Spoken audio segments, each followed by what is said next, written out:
Vikings have to like their position. They've got the lead. They get this football as well as we are back and underway for the second half. And they will wrangle it down a couple yards shy of the 30. The Vikings take over first and 10. At their own 28. Adam Thielen and the rest of the Vikings offense, they get set for their next possession. Seems like the measuring stick for a receiver for a great game is 100 yards. Well, he's well past that now.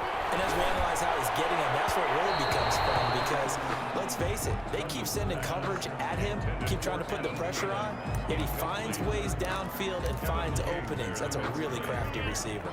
So now they'll come up on 2nd and 10, once again from the 28. Now a quick slant as the throw's complete. He'll be hit down at the 33. 5 yards on the play. 5 yards. Now it's 3rd and 5. The last play on the completion got them half of what they needed. Now here's a tough 3rd and 5. Buying time to his left. He can run for it, and he will. That's good. We just saw a nice example of why teams often bring in baseball guys to teach quarterbacks how to slide in key situations. You want to protect your franchise guy. Make sure he doesn't get hurt. He did exactly that on that play. A perfect slide to avoid the big hit and pick up a first down. 7 yards, the pickup on the pitch and catch. Working with a 2nd and 3. From the shotgun, it's Cousins. Oh, going for Jefferson downfield. And that is incomplete. A lot of force bearing down on him there. He could not hang on. It's 3rd down. Incomplete. 3rd and short yardage. Cousins. Pressure, and down he goes. Zadarius Smith there getting in and bringing him to the ground. That's exactly what they were looking for coming out to start the 3rd quarter. Get a sack, get off the field, get the momentum going in their direction. Get the ball back to your offense, right? Get that momentum because, hey, this lead is very, very slim. And it's going to be batted down. So nursing a slim lead, and that is the opposite of protecting that slim lead. All I can think here is that head coach, he knows more about what's going on with his team than we do. He must know something's up. Either he has trouble with his punter, right? He's worried about his defense.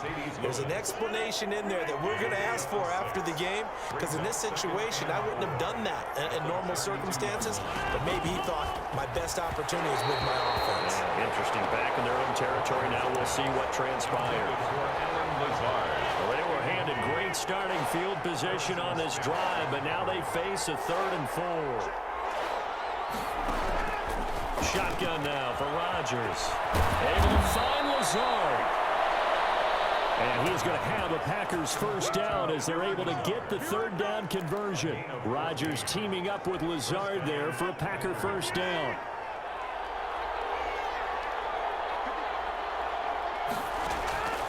Rodgers again now.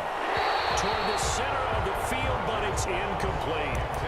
One thing I have learned, receivers don't mind high throws so much to the sideline, but do that over the middle to them, and not only the DB's going to throw a little verbal trash their way, when they get back to the huddle, they got a few words to say to their QB, aren't they? Yeah, hung out to dry a little bit there on the high throw. Luckily fell incomplete. They get 6. That'll leave them with 3rd and 4. They face a 3rd and 4 after that last completion gets them 6. Off the play fake to Jones. Here's Rodgers. Now look out. Rodgers wants the football.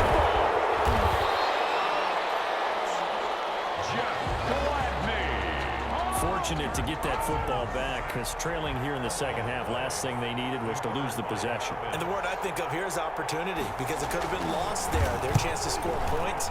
But the opportunity for the defense was to go ahead and really close this game down if they were able to get possession. Vikings 17. So the drive stalls out inside the 15-yard line, but they do get 3. And I've talked with enough players nowadays, and when they have these types of kicks, that no one says to their guy, hey, that's just like making an extra point, piece of cake. Because the extra point is not a piece of cake anymore. But kicking a field goal from that distance, just give him confidence and let him knock it through.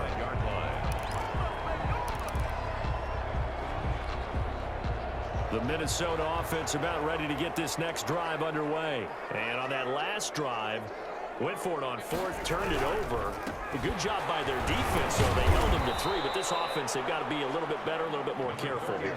And sometimes when you see these calls on fourth down, when they decide to go for it, it's not necessarily the coach saying, I believe in my offense. Sometimes the coach saying, I believe in my defense. I can afford to go for it here, because if we don't get it, I don't think we'll give up more than 3. And that's exactly what happened there. Do you think that factored in? I do. I think that he had that in his mind going into the game, that I'm going to be aggressive on offense because I know I've got a defense that can hold up their end.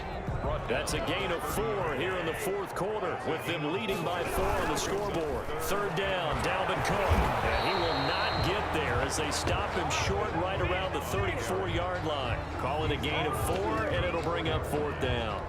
All right, that's a decent game there, but it hasn't been his best game overall. And on 4th and 1, it's a fake, and the gamble pays off. They get the first. So they get the first down. Maybe not a huge play in terms of yardage, but the fake punt does the job. So from the 39 now, they'll come up on a 1st and 10. Escapes the sack, but now he's swallowed up and taken down. Zadarius Smith gets him for a loss of 5. He is so tough to handle on the blitz, and that's Exhibit A. But that play was the very definition of fast, quick, and in a hurry. Suddenly, he was there. In a blink of an eye, that happened fast, and a big sack. This a big play for both sides. What will we see here? 3rd and 4. He's got the first down and more inside the 40. And he will have a Vikings first down as they're able to get the 3rd down conversion. 23 yards on the pickup there and a first. So into Packer territory now. Here's 1st and 10 at the 32-yard line. Into the secondary again. And he's going to get it down to the 14-yard line. 17 more yards on that one as they keep the drive rolling.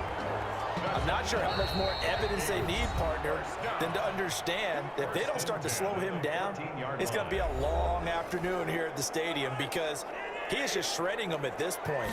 And let's face it, coming into the game, they knew he would be the focal point of their attack. This is going to take an 11-man unit on the defensive side to start making plays.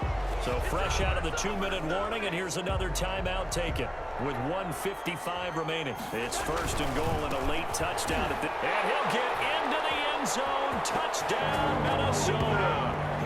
Dalvin Cook, his 2nd touchdown of the afternoon. And the Vikings are going to add on to their lead. And that one pushes the lead up to 11. Well, that was absolutely ideal for them, wasn't it? Trying to solve this game away.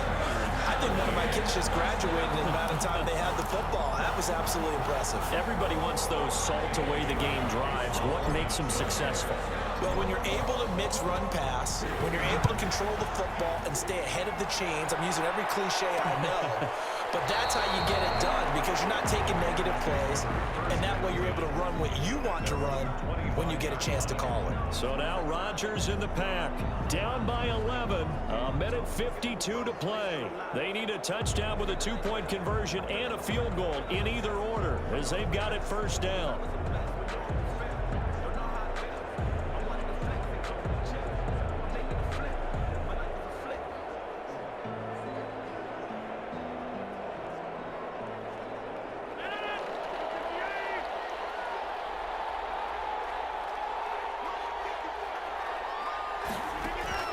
On 1st and 10, here's Rodgers. And he hits his target, the tight end Lewis. And he's taken down, but able to slip across the 35. Right off the bat, it's a first down to start the drive, 12 yards. Wide open receiver complete. And he'll have it past midfield almost to the 40 before being taken down. Throwing on first down is Rodgers. Caught on the right side by Adams. And the result here, a pickup of 8. Leaves him with 2 to go on 2nd down. And Lewis has it, the tight end. And now look at this. Big gain, but a fumble. And the Vikings pick up the football. And the return will stop them well inside their own 20 at the 15-yard line. Well, that drive wasn't a case of wanting to put points on the board. It was needing to, having to, and they didn't get it done. Yeah, didn't get it done, and now you look at the situation and the point differential, 2 scores, pretty much game, set, man. How about the takeaway, though, huh? How about those defensive guys? Now the Packers going to go ahead and use the 2nd of their time.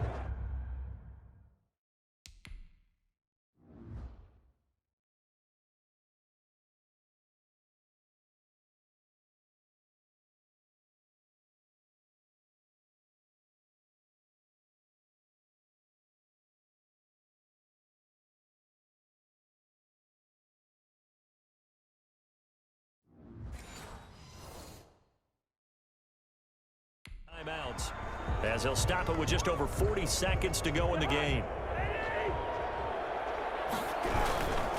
They run again on first down. Cook. He finds an opening past the 40. Defenders giving chase, but I don't think they're going to get there. Now the Packers going to burn their third and final timeout, as they'll stop it with a little over 30 ticks to go in the football game. Well, they probably don't need to run a play here, but you wonder if they're going to be able to resist on first and goal. And for one of the few times here today, this run's not going to go anywhere. They'll say no gain on the play, and it'll be second and goal. Cousins gives way to Cook, and he will score. Touchdown, Vikings. Dalvin Cook taking it in. And the Vikings are going to widen that advantage. Well, partner, when the team's up this big, this late in the game, I always wonder what's their motivation, because if it's me, I'm thinking about pulling on the reins a little bit. But for them, I don't think it's in their DNA. It's not their head coach's makeup at all. I think his opinion is, you stop us, we're not supposed to pull back ourselves. For Minnesota. Bailey now to kick it away after the touchdown. That'll be taken about a yard deep. And he'll be stopped right around where he would have been had he gone down to a knee, maybe a yard shy of there at the 24. At their own 24-yard line.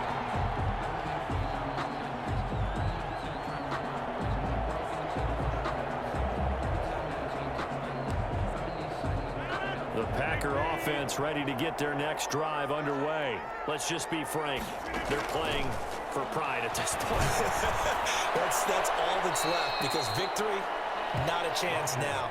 And I can't wait to see how they actually go about doing it, because there are a lot of people watching the body language of the guys on the field now, and if they call plays they want executed, they need to do that and do it really well. Otherwise, there could be repercussions. We'll see how they handle the waning moments of this one. Throwing again on second down. Rodgers, he's going to let it fly. And this will be incomplete. 1 second left to go. So the failure to connect on second down, that leaves him staring up here at a 3rd and 8. One final try for Rodgers. We've seen this before. And he gets it to Funchess complete. And he is going to have a Packers first down as they're able to get the 3rd down conversion. So the final seconds